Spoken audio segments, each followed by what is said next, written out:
Okay, so hello everyone. My name is Carlo Vallati. I'm from the Department of Information Engineering at the University of Pisa, and together with Francesca Righetti, who is over there, and Nirmalia Roy from UNBC, we run this project funded in the framework of the third open call for experiments, whose name is EdgeFlooding, exploiting edge computing for real-time monitoring and detection of flash floods. Okay. As the others, this is a bilateral project between the Department of Information Engineering of the University of Pisa and the University of Maryland, Baltimore County, UMBC. What is first and foremost, what is the vision of the project? So the idea from which we started our experimentations and this project. The vision was to design a low-cost and reliable monitoring system to detect flash floods in real time.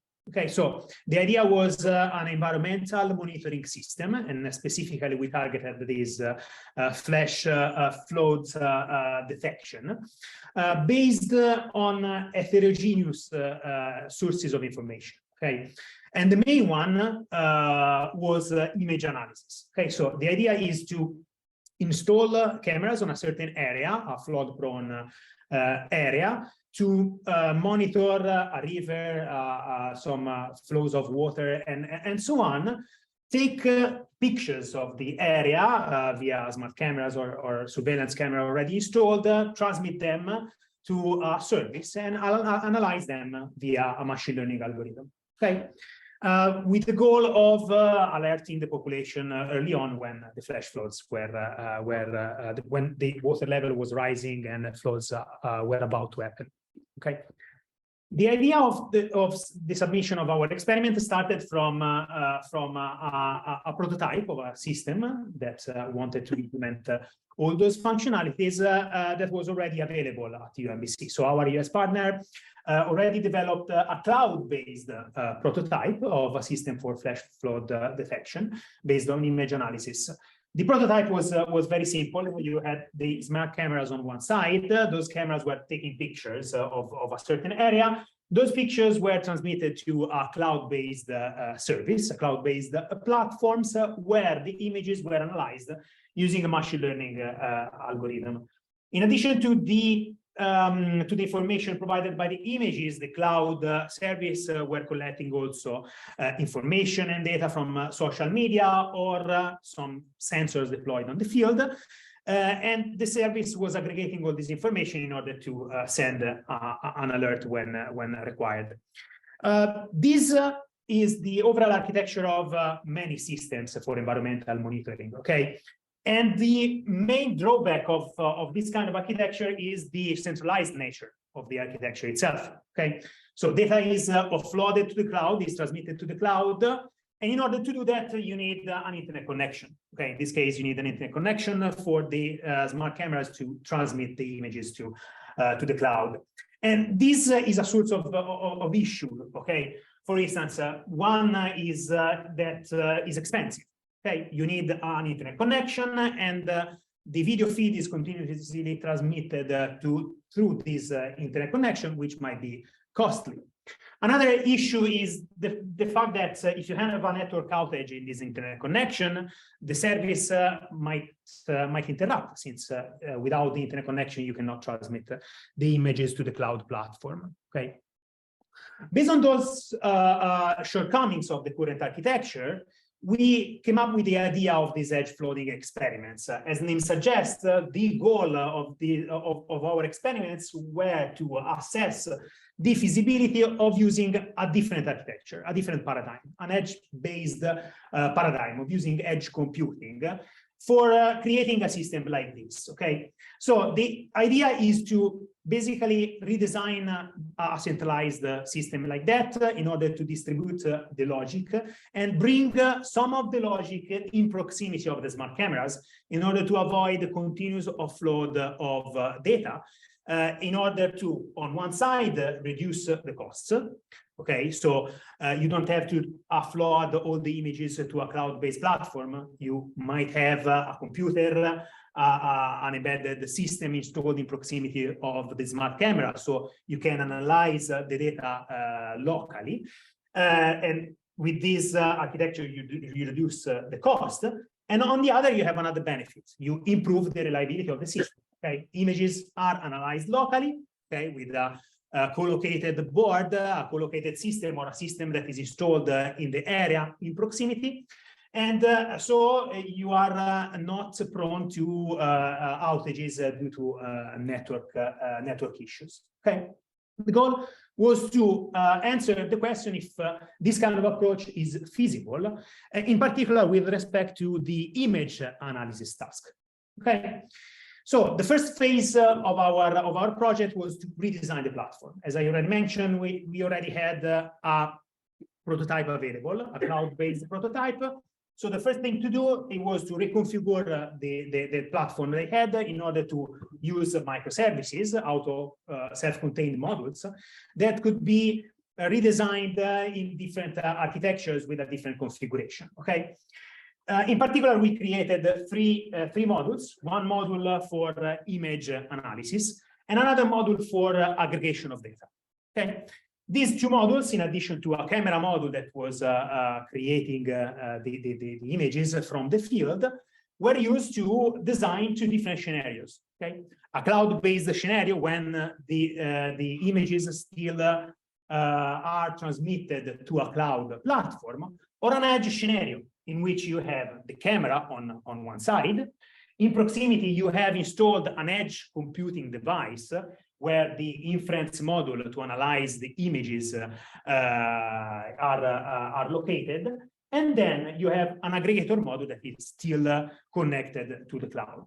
Okay, so our idea for the subsequent experiments were to assess the different performances with these two configurations: a cloud-based configuration where everything runs on the cloud, and an edge computing configuration where a part of the logic, the image analysis logic, is deployed on a constrained computing system in proximity of the cameras to check, to assess if this kind of architecture is still feasible.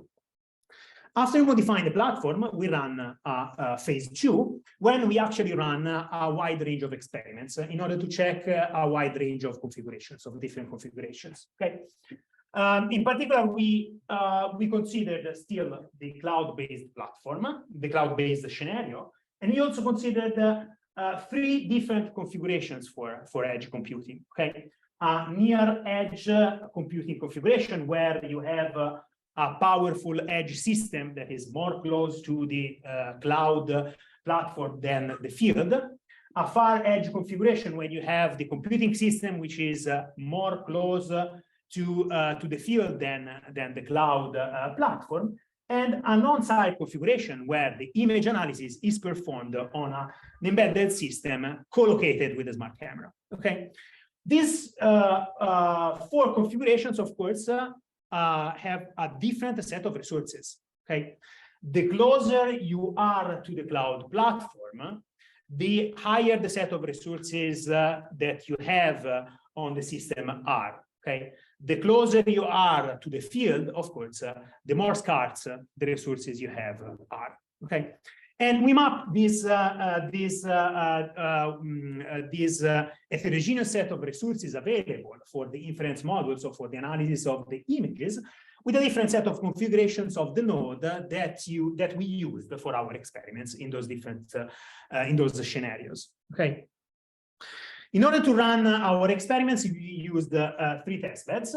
The first one is the Grid 5000 test bed that was used to emulate the a cloud computing platform, since this test bed is rich of servers with a lot of resources. Then we used the virtual world test bed. In particular, we used the mini PC or regular PCs or small servers to emulate the far edge or near edge computing layer. And then we used another testbed that we have in our department that is composed of a set of embedded computing systems that are high-level embedded computing systems. So embedded boards like the NVIDIA TX2, NVIDIA Jetson, and so on, that are not just embedded systems, but they are capable of image processing via artificial intelligence. We tested different configurations of our platform with different inference models, Inception, MobileNet, and YOLO, and then we ran this wide range of experiments in order to assess the feasibility. One of the first results we noted is that, for instance, the Inception model is cannot run on embedded boards in a manner that that is feasible to analyze in real time images. The other configuration, MobileNet and YOLO, since they are more lightweight inference networks, they were capable of being deployed on all our configuration. During our experiments, we collected a wide range of metrics, the video frame, the frame rate of the video analyzed at the inference module, the CPU and RAM occupation, the latency of communication, and the overhead for data transmission. And just to summarize what were the conclusions is that basically, depending on the configuration that you use of the level where you deployed the image analysis, you have to change the configuration of your inference model. For instance, the results of our system using Inception Net as inference model for analyzing the images where that the cloud can keep up with the pace of the video, so they can the cloud-based system can keep up with the video with the frame rate of the generation, thanks to the rich environment, the abundance of resources in the environment. However, it cannot keep up with the pace with a far edge or near edge configuration where the resources are more limited than a cloud-based system, and the deployment of Inception on an embedded system is unfeasible. Okay. And this was consistent with the literature, since other experiments demonstrated that Inception is a very complex model that requires a lot of resources. Different results were obtained when MobileNet and YOLO were considered as models. They are more suitable also for their implementation at the edge or directly on the embedded systems. And in particular, the YOLO model, it was confirmed to result in a good frame rate, and it was possible with YOLO to keep up the pace with the generation of the frame rate also on embedded systems, as it is shown in this slide. Basically, our experiments demonstrated that this kind of video images analysis can be performed also on embedded systems and with edge computing configuration, not only on the cloud. However, the system must be tuned in order to have the FIS system analyzing all the images coming from the camera. This is a very high level overview of the results we obtain, of course. Thank you very much.